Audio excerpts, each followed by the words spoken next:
think in the Others of the Divine Plan, the first one, where I think Abdul Baha mentioned one of the maid servants arose, and then the question asked is divine confirmation. Yes. Although she arose and then she was working in the library, but somehow or other the assistants and all that was, she was not confirmed in the name itself.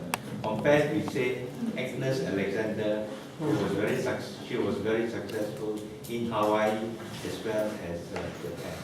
So does it mean that although the forces are there, you still need some type of a divine confirmation? Yes, I think that everybody succeeds to the extent that they receive divine confirmation.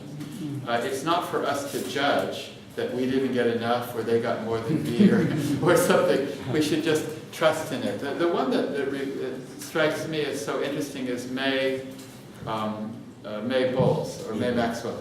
You know, that she was often told by Abdu'l Baha to do certain things. And she went to Paris. You know, Abdu'l Baha sent her to Paris, and she wanted to leave, and she was stuck there in Paris. And Abdu'l Baha said, just stay in Paris. Just stay there. And there was no good reason for her to stay there. And she stayed and stayed and stayed, and she wanted to leave, but Abdu'l Baha said, so she trusted Abdu'l Baha and stayed there. And then one night, one of the Baha'is brought another person to her house. And she talked to him the whole night, but she didn't mention the Baha'i faith. Because, you know, in those days it was quite careful. And that man went home that night, and he walked along the river Seine, and he thought about what May had said, and the wind started speaking to him, he said, and it was Christ has returned, Christ has returned. So he went back to her the very next day, and he said, after I talked to you, I heard the wind saying Christ had returned. Have I gone insane? And she said, no, I think you're the sanest you've ever been in your life. And she told him the Baha'i faith. He immediately became a Baha'i, and this was Thomas Breakwell, the first English believer. Do you know that? The first English believer.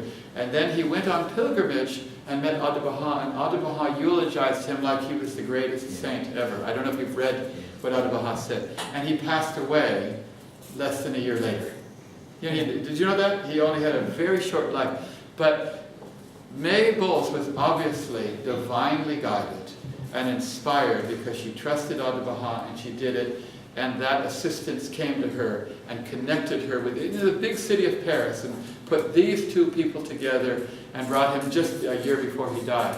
And so I asked you the question, was this power only available to people like May Bowles, or do you have this power as well? Do you have this same power? In other words, is this power only available, because this is the question he's asking, did Agnes Alexander or May Bowles, did they have it? Or is this power available to every one of us? My answer is that maybe it's just that she realized it and she was open to it and ready for it at all times and just did whatever she needed to do. But if she failed 1,000 times, it didn't bother her. And this is the main thing.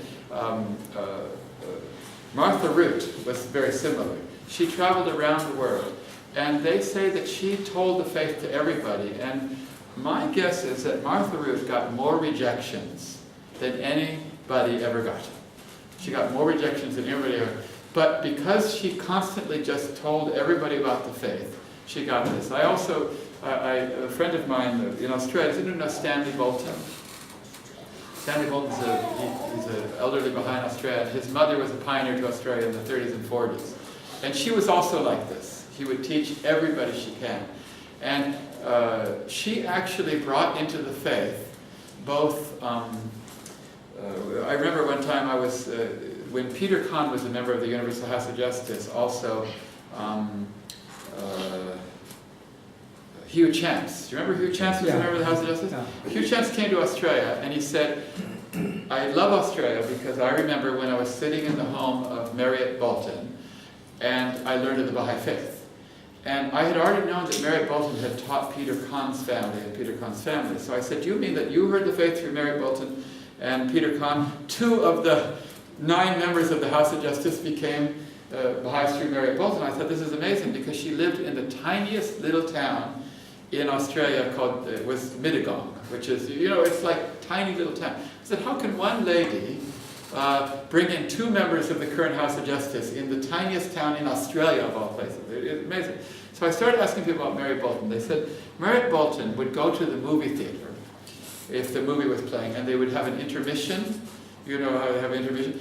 If the intermissions, the movie, one stop in the intermission, she would stand up at the balcony and say, during this intermission, I'm going to tell you all about Baha'u'llah. like she would do, and she would just, it didn't matter who they were, what they were, wherever she was, she just told them about that. And through this power, she brought in 2 members of the future Universal House of Justice. You know, you see, in the tiniest town, Mittagong was probably 10,000 people in the 1950s. You understand? Don't ever think that whatever you're doing is not going to lead to something. And maybe you'll be like Agnes Alexander, or maybe like someone else, but that power is available to every one of us. And I'm glad you asked that question, because sometimes we think that they can do it, and we can't. In reality, the power that they had is available to us as well. So it's a great question to ask. Yes. No? You want to say? Yes, I agree. Oh, you agree? Oh, I thought you were No, I just remember I'm not sure it's connected to it because I'm from Japan. So we talk about Alexander. Oh, of course, because she Yes. was took the Yes, face of Japan. she's our grandmother. Your spiritual Yeah, grandmother. my grandmother. Her portrait in my house. And then she went to the prison. And she openly went, I heard. And then she said, and of course teaching the prisoners, meeting them, and so. And why are you going to the prison? And they are sinners, the people said. And she said, oh, I don't know exact word, but they said, they're great because they do it. They have a good point about it because they have done it. They have a power of action. Yes. That's why she liked it, because we tend to be having a big brain, not doing so much. But that's why she loved as the prisoners, and that's one of the things. And then she felt that power once when we had a very big earthquake. Because it was very hard to teach Japanese, and she was living in an ordinary old house, and then. But I'm not sure. They haven't written the Alexandra book, but that's what I heard. Is she asked Baha'u'llah Abdu'l-Baha, I'm trying, but it doesn't work. Or that something like she just long for show me something. Then the big earthquake will happen, and then after all the shakes stopped, and then there was a book opened. I don't know that. Maybe you know better than me that Baha'u'llah, but even this, up to this, or I don't know, can't you believe me or something like that? The sentence was open in the book, and she was horrified. Yeah, and so like the spiritual power that was accompanying the hand of the cause is very interesting. That's Sorry. right. Okay.